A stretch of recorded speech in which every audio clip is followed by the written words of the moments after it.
ఫిరాయింపు ఎమ్మెల్యేల పిటిషన్ల విచారణ సందర్భంగా కీలక వ్యాఖ్యలు చేసింది సుప్రీంకోర్టు. ఈ వ్యవహారంలో మెరిట్స్లోకి వెళ్లడం లేదని స్పష్టం చేసింది.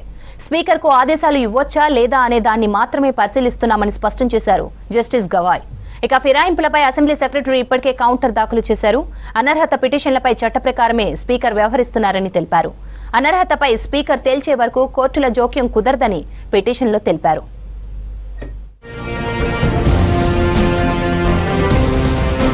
ఎమ్మెల్యేల ఫిరాయింపులపై సుప్రీంకోర్టులో విచారణ కొనసాగుతోంది. ఫిరాయింపుల వ్యవహారంలో స్పీకర్కు ఆదేశాలు ఇవ్వొచ్చా లేదా అన్న అంశంపై మాత్రమే వాదనలు వింటున్నట్లు అత్యున్నత న్యాయస్థానం తెలిపింది.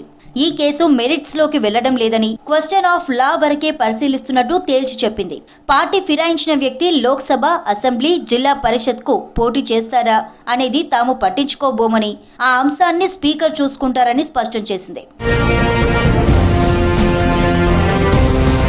కాంగ్రెస్ పార్టీలోకి వెళ్లిన 10 మంది ఎమ్మెల్యేలపై త్వరగా చర్యలు తీసుకోవాలని కోరుతూ బీఆర్ఎస్ ఎమ్మెల్యేలు కేటీఆర్, పాడి కౌశిక్ రెడ్డి, కేపీ వివేకానంద దాఖలు చేశారు. వీటిపై justice BR Gavai, justice Augustine George Masih తో కూడిన డివిజన్ బెంచ్ నిన్న మరోసారి విచారణ చేపట్టింది.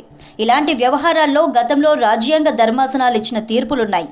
అయితే స్పీకర్ ఎప్పటిలోగా తేల్చాలనే దానిపై ఆ తీర్పుల్లో స్పష్టంగా చెప్పలేదు. అలాంటప్పుడు మేం వాటిని కాదని ఎలా ముందుకు వెళ్లగలమని తెలిపింది. ఉన్నత ధర్మాసనాల తీర్పును ఎలా తిరిగి రాయగలమని కోర్టు ప్రశ్నించింది.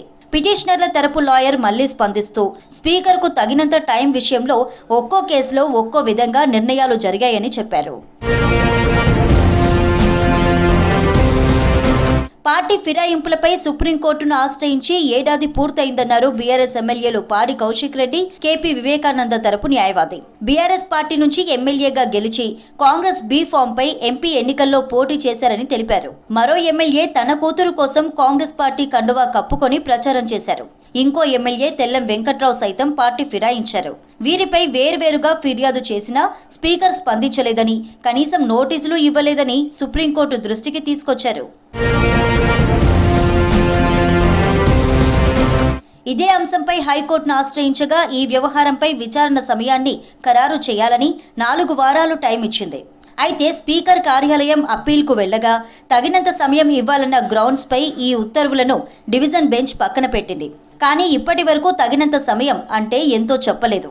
దీంతో సుప్రీంకోర్టును ఆశ్రయించామన్నారు బీఆర్ఎస్ తరపు న్యాయవాది. 3 వారాల్లో రిప్లై ఇవ్వాలని స్పీకర్కు ఈ ఏడాది ఫిబ్రవరి 13న సుప్రీంకోర్టు నోటీసులు ఇచ్చింది. 3 వారాలు పూర్తయినా ఆ నోటీసులు ఎటు వెళ్లాయో తెలియదు. మేం స్పీకర్కు ఫిర్యాదు చేసి దాదాపు ఏడాది పూర్తయిందన్నారు. స్పీకర్ రాజ్యాంగ విధులు నిర్వహించేలా చూడాలని కోరుతున్నామన్నారు. మరోవైపు ఇదే కేసులో సుప్రీంకోర్టు నోటీసులపై అసెంబ్లీ సెక్రటరీ అఫిడవిట్ దాఖలు చేశారు. అనర్హత పిటిషన్లపై చట్ట ప్రకారమే స్పీకర్ వ్యవహరిస్తున్నారని 41 పేజీల అఫిడవిట్ వేశారు. పిటిషనర్లే దురుద్దేశంతో వ్యవహరిస్తున్నారని, స్పీకర్ను ఆశ్రయించిన వెంటనే కోర్టుకెక్కారని అందులో ప్రస్తావించారు. బీఆర్ఎస్ నేతల పిటిషన్లను కొట్టేయాలని అభ్యర్థించారు.